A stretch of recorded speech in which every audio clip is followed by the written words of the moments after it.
শীতের দিনে পিঠে পুলি পায়েস খাবো বলে কি নোনতা একেবারেই খাবো না? চলুন আজ একটা নিমকির রেসিপি দেখে নেওয়া যাক।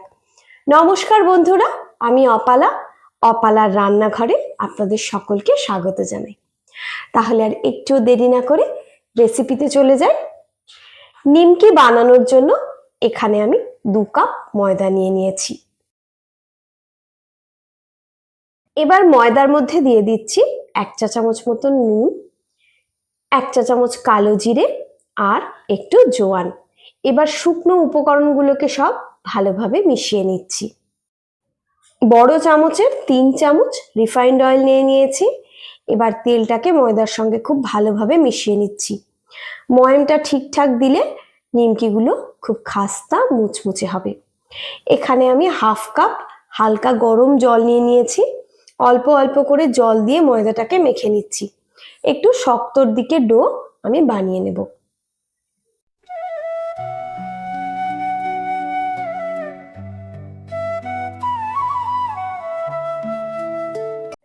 ময়দাটা মাখা হয়ে গিয়েছে।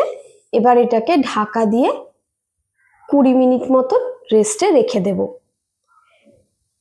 এখানে আমার 1 টেবিল চামচ মতন জল বেঁচে গিয়েছে। মিনিট 20 পরে ময়দাটা আগের তুলনায় সেট হয়ে গিয়েছে আরো ভালোভাবে। আরো একবার দুবার একটু ডলে ডলে এটাকে মেখে নিচ্ছি। এবার আমি এর থেকে 4টে লেচি কেটে নিচ্ছি। এবার এর থেকে একটা একটা করে লেচি নিয়ে আমি বেলে নেব। ময়দাটা যেহেতু একটু শক্তভাবে মেখেছি, তাই জন্য বেলার সময় আমাকে আটা, ময়দা বা কর্নফ্লাওয়ার কিছুই ছড়াতে হচ্ছে না। খুব সহজেই বেলে নিতে পারছি দেখুন। এইবার নিমকিগুলো বানানোর পদ্ধতিটা আমি আপনাদের দেখিয়ে দিচ্ছি। একটা ছুরির সাহায্যে এইভাবে আমি কেটে নিচ্ছি। আপনারা চাইলে পিৎজা কাটার দিয়েও কাটতে পারেন, তবে আমার মনে হয় পিৎজা কাটারের তুলনায় ছুরির সাহায্যে কাটাটা বেশি সহজ হয়। কারণ পিৎজা কাটার দিয়ে একটু এদিক ওদিক চলে যায় যেন মাঝে মাঝে কেমন। এইভাবে দেখুন গোল করে পুরোটাই আমি কেটে নিয়েছি। মাঝখানটাতে একটুখানি জল দিয়ে দিলাম। এবার এই ধারগুলো ছোট্ট ছোট্ট করে একটা করে কাট আমি দিয়ে নিচ্ছি। এইবার এই ধারটাকে একটু টেনে নিয়ে এইভাবে রোল করে করে আমি প্রত্যেকটা নিমকিকে বানিয়ে নেব। দেখুন একটা নিমকি আমার তৈরি হয়ে গেল।